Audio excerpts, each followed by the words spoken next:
Hi everyone, it's Wendy here from Million Patient Machine. I'm super excited to have with me my very dear friend, Jonathan Clarke, who has a very lovely family-based practice down in Saltash in Cornwall. He's on the board of the UCA and is absolutely passionate about having more fun in practice and sharing his experiences with students and helping to grow the chiropractic profession. So, John, if you'd like to just share with some of our followers, how did you get started in chiropractic? Well, hi, Wendy. Yeah, great to be here. Thank you for inviting me along. I started in chiropractic actually as a patient, as many chiropractors do and did.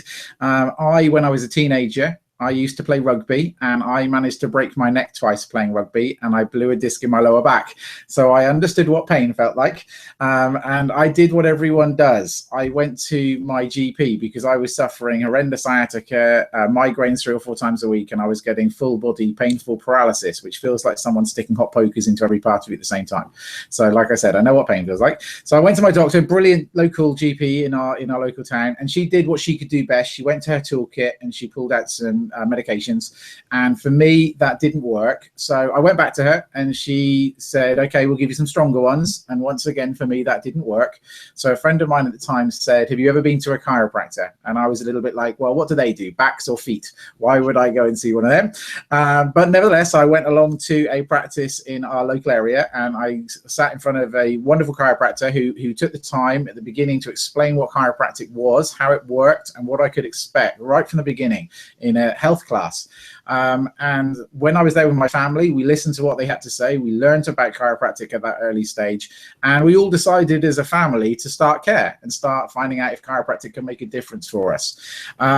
Cut forward very quickly, my symptoms started to disappear. The headaches disappeared, my painful paralysis disappeared. But I understood, as I was educated then, that it wasn't chiropractic healing me, it was my body healing itself through the removal of interference from my nervous system, which was a really profound thing to learn at a young age, such that I ended up becoming a CA for a chiropractic practice. And I was a CA there for just over a year, and they nurtured me and they gave me a really good foundation in the understanding of the principles of chiropractic. And then I went off to chiropractic college and haven't looked back since, and now have a really wonderful flourishing practice, as you said, down here in Cornwall, looking after a huge number of families, youngsters, elderly, all the walks of life, and having a really wonderful time doing it, sharing the same message that was taught to me all those years ago, so that I can now carry on sharing that same message with many, many more people to come. That's fantastic. Well, I know that in some of our conversations, I mean, you mentioned there that the practitioner you were seeing did a workshop to help really explain something. And that's, I know that educating's really big on your thing, but you like to do it in a bit of a slightly fun way. Absolutely. I think when it comes down to practice, if you're not having fun, you're not doing it right. I think you hear quotes and you see all these lovely little memes on Facebook and Twitter and the like that say, first of all, find your passion and do that for a living. And once you find your passion and you have fun doing it, it's no longer a job. And I'm very blessed to know a large number of chiropractors, and I would hopefully, well, I do include myself in that it isn't a job because we make it fun. I have a real passion for what I do, but you've got to enjoy yourself in practice. It's notorious when we have students coming to observe or fellow colleagues coming to observe. The one thing that they strike me as saying immediately is, it's not quiet here, is it? And it is not quiet, because I think you've got to instill a sense of joy and a sense of wonder in health, because healing is a fun thing. To keep people working at their very best is a wonderful gift that we're blessed with in this profession. And if you can't have fun doing it, you're missing out on 90% of the joy of practice. So when we do our talks, I do light-hearted, we call them wellness inductions, that initial potential patients come to listen to. And it is full of jokes, it's full of laughter, it's full of a joy, but it's also a real strong message of how important that their own bodies are when it comes to healing, when it comes to regenerating, when it comes to self-maintaining. And so we have the serious element of the knowledge, but at the same time making it an experience so that patients really have a lovely time while they're there. And we carry that on all the way through practice, from the moment they start as a new patient right through to those who have been cared for and checked every week or every few weeks for the last 6, 7, 8, 9, 10 years. We always try and make sure it's a fun environment. Brilliant. And how do you get your team involved in making that fun? So if they see you as the fun guy to be around, how do you make sure that you have your team on that mission with you? I think right from the beginning, you set the tone with any new employee, because if you're going to work in a state of fun, you've got to employ people who want to be in a state of fun. Now, again, I'm incredibly blessed. I've got a great team behind me. And actually, I couldn't do all the things I do without their enthusiasm, without their experience, and without their passion for sharing that level of fun with the patients. Right from the little things like sending out birthday cards to all the patients and sending Christmas cards to everybody, up to the flowers that are around the practice all the time. We have in Cornwall something called St. Piran's Day, which is a good excuse for us to have cake, and so we find these different events. The UCA, for example, have recently just sent out an email with all the different things and the different days through the year and the names that go with them. And those are great cues for chiropractors and CAs to look through and see what's coming up, see what day events you can have. With local radio recently did a make a noise for charity, and it was raising money for those small charities that didn't get their voice heard compared to some of the bigger ones. So they joined them all together, and they just said, wear loud clothing at work. And you know me, Wendy, nice, shy and retiring. So I had the most terrific, actually, I think most of the UCA members would have seen it at Chiro Essentials. I was wearing this very, very loud, very bright suit, and I wore that all day in work. And all our team came in the brightest, most garish of colors.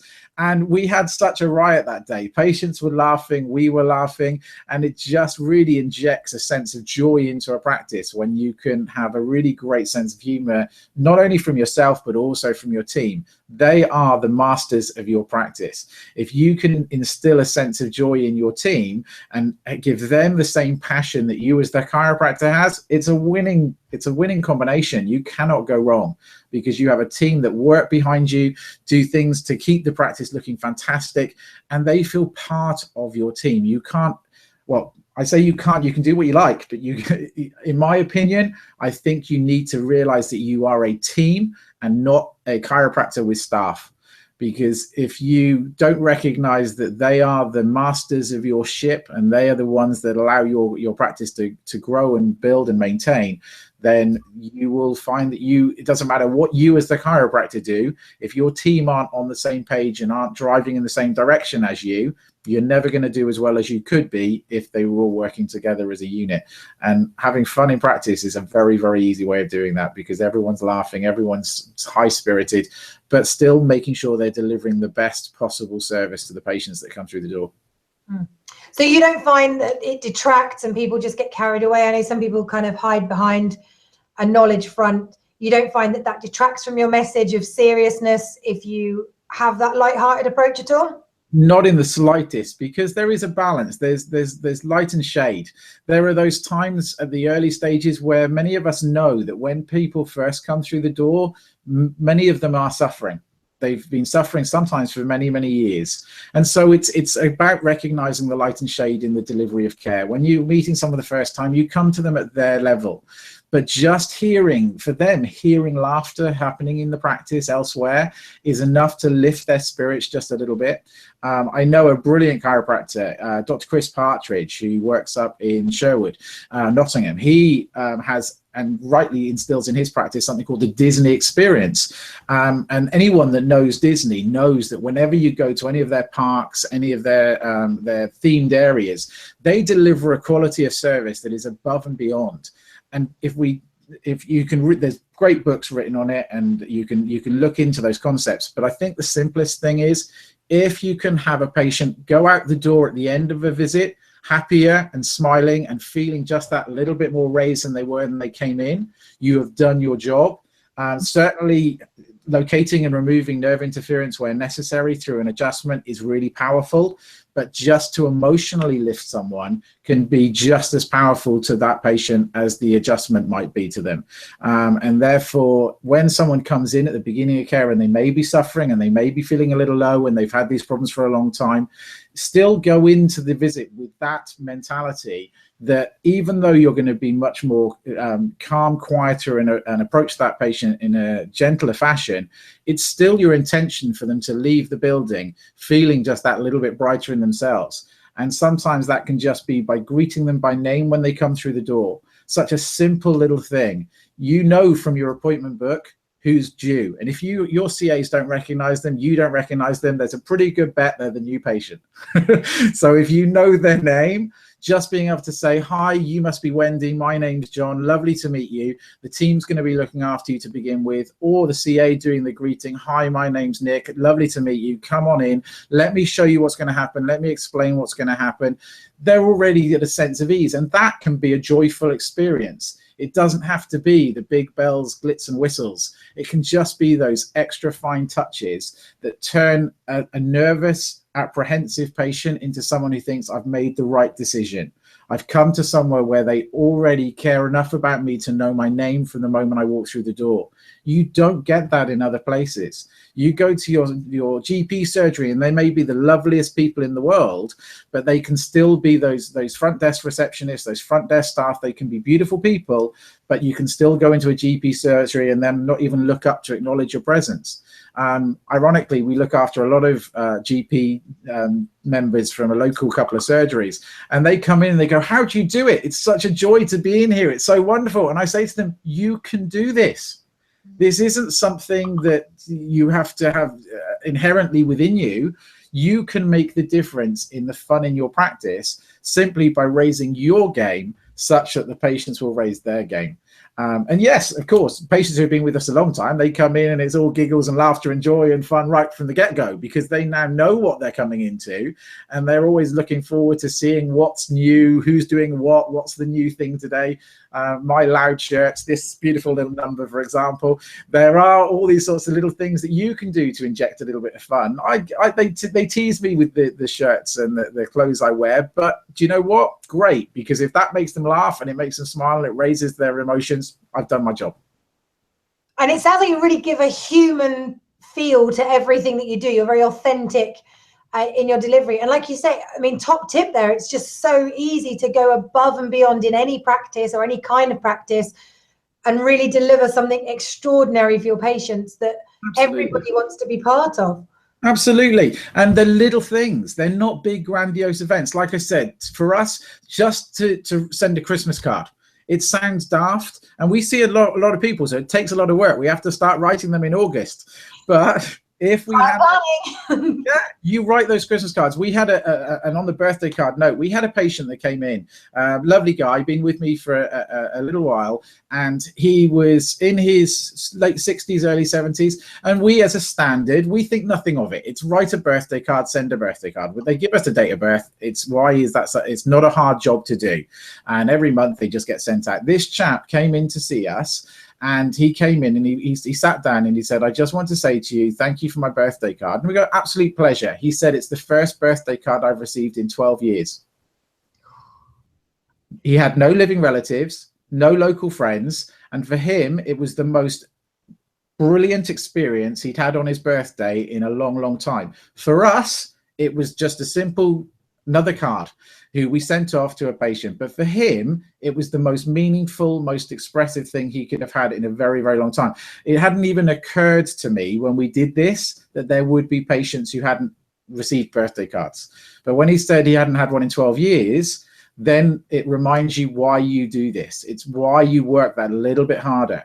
At the end of the day, ringing after the first adjustment, that's again giving them a quick call, belaying concerns, belaying fears. Most of the time they go, do you know what? No one's ever taken the time to give me a call before and just find out how I've got on. I really, really appreciate that. That for me, again, like Chris Partridge says, that's the Disney experience. That's that little, it costs me nothing.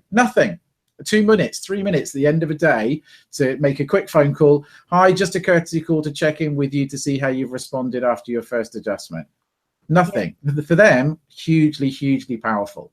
And it's those things, those notes. How was your, we know this, how was your holiday? How was it? Happy anniversary, sending a bouquet of flowers on an anniversary, sending a bereavement card when they lose a loved one. For us, on a financial front, nothing. On an emotional front and a connection with our team and our tribe, if you will, the most powerful thing you can do. And it's not because we do it for the sake of it. We do it because we genuinely care. If you are patient-centered, and the biggest thing we talk about all the way through in every avenue of the profession, chiropractic care should be first and foremost patient-centered. Well, you cannot get more patient-centered if you are taking those extra time, that extra attention to a patient. That is patient-centered in its epitome. Of course, visit by visit, attention, patient by patient, there is the requirements, the GCC in the UK at least, the requirements that are needed of you. But that should be just your lowest benchmark.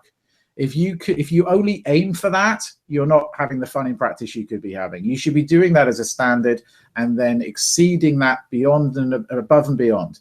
Exceeding every expectation of a patient is so much fun and so easy to do. And I tell you, you will just by those simple little changes, you will start seeing huge shifts in the excitement in your practice, in the passion in your practice, and in the joy the patients bring in with them. I never want to feel that a patient needs to lift me. I should always be lifting a patient. And that's why it is. You go into practice, you've got to make it fun for yourself, and then you can lift them like that. But yeah, there's story upon story like that.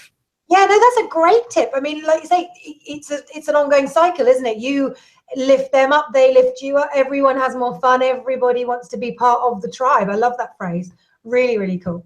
Yeah, it's a team effort. So when you look at collecting, obviously you've got lots and lots of tips for in there for retaining patients and actually making their experiences more fun. What is your top tip for attracting new patients to your center? Personally, talks. There's the two biggest events for me are talks and what we call scheduling events. Scheduling events are what many people call screenings, and I'm very grateful to a wonderful lady whose name has just escaped me, which is really embarrassing because she is a really good friend over in the States. But she is an amazing chiropractor, and she said to me it's scheduling events rather than screenings, and that's because we are scheduling people in for care rather than screening people out, which I think was a nice little term. But scheduling events are one and talks are primarily the other.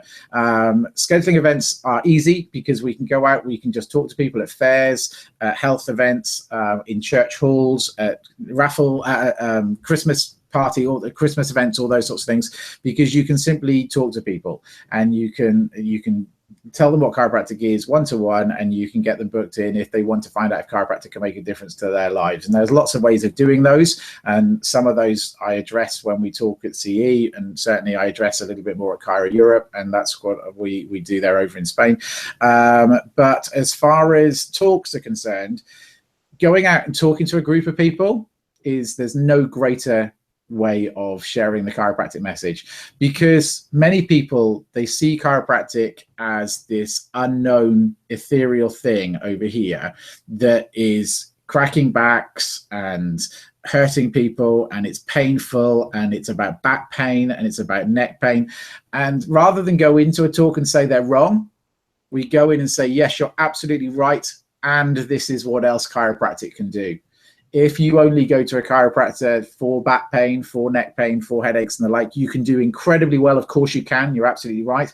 But if that's all you go for, you're gleaning about 5–10% of what chiropractic's truly capable of. Now they're like, what? I thought it was back pain, neck pain, headaches. But I haven't told them they're wrong.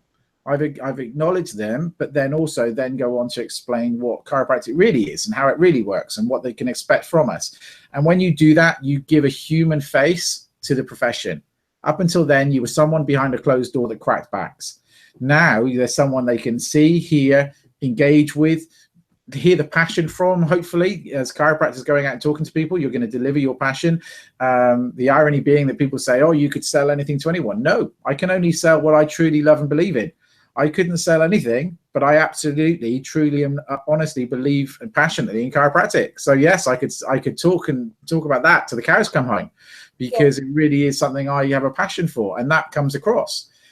Those people listening and watching today who go, but talking to people, to large groups of people, it's scary. Yeah, it is, but it gets easier every single time you do it. And the more you do it, the more confident you become. There are loads of different versions of health classes, talks out there that you don't have to go and reinvent the wheel. I certainly didn't, and I love talking. I just went out and I listened to other people's talks. Some I liked, some I didn't. Some bits I liked. There were certain phrases. Even the other day, I was listening to a student do a talk, which they'd sent me from Barcelona, and it was a 5-10 minute talk, and I've already stolen 2 bits from that talk because I loved the way they said it. So there's always materials out there. You don't have to reinvent the wheel. And so just getting out and doing it and thinking it's going to be the scariest thing you've ever done. A wonderful, wonderful friend of mine who was one of my housemates at chiropractic college, he was terrified, absolutely terrified of doing talks.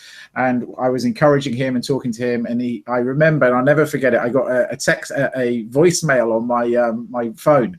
And he said, I've just done my first talk. I've just done my first talk. Ha! And they all signed in. And I went, brilliant. There you go. He was so scared. He basically said, I don't know. I spoke rubbish. It was twaddle. And they all booked in. And I said, you know what? That's because you know more than them. If you have a fear about public speaking, you're really sharing your passion and your excitement and your perfection. You know more about chiropractic than them. So it doesn't matter if you mess it up. It doesn't matter if you forget something. It doesn't matter if it doesn't go perfectly. Like this, our interaction here. I twaddle. I talk at 110 miles an hour. So well done for keeping up with me. And my brain trips over itself. But the truth is, we're just getting out there and putting it out there.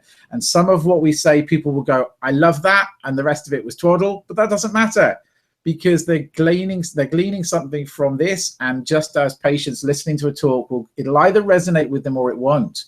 And if it doesn't, great. If it does, great. You've just done your job of going out and sharing the chiropractic message. And that is above and beyond the best way in order to attract new patients, because effectively you're pre-screening them, if you will, in as much as they now know what you do and they know what you don't do. So if they decide that chiropractic is for them, they're deciding it based on what you've already told them. And so when they come to your practice, they know what it is you're offering, and they know whether that's for them or not, even before they walk through the door. And that's so powerful. Fantastic. Well, there's another great phrase you've just given us there: share the twaddle and don't worry too much about the detail. I like that.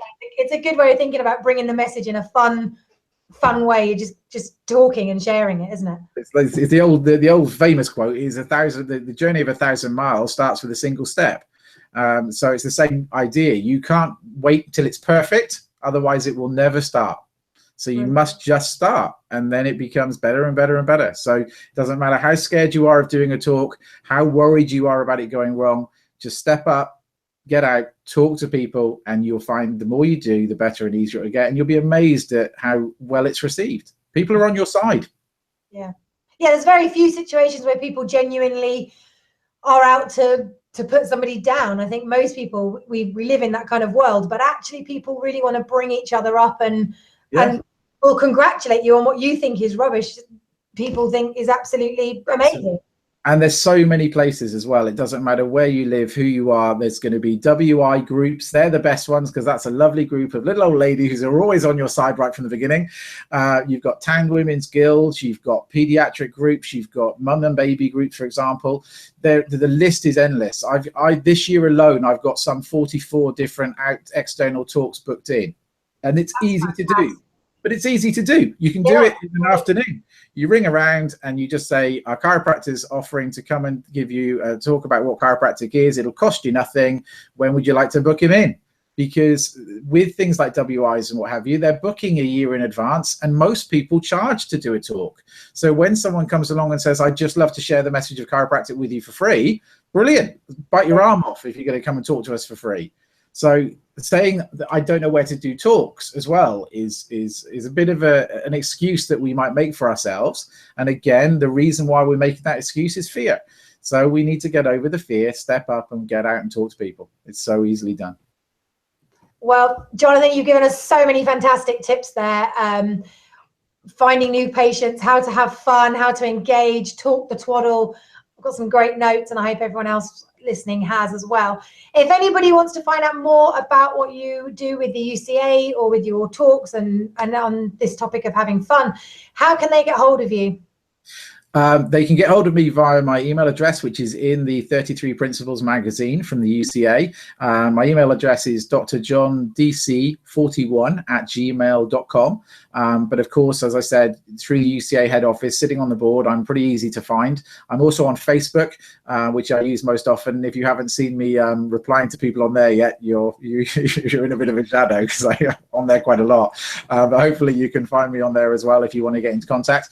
I do, with Tom Waller, I do seminars for the students in the UK, covering a lot of this material, and in a little bit more of a concise fashion, I grant you, but certainly covering this material for them. And I hope to be, well, I'll be on the stage at Cara Europe in April this year, again, sharing the messages with all the local chiropractors there. So hopefully, if you'd like to learn more, if you'd like to find out a little bit more and get tips and ideas on things you could be doing to build and grow your practice, I'm ready and willing to help where I can. So please just send me a message on Facebook or email, and I will do my best to make sure that we get you working just as well as you could be too.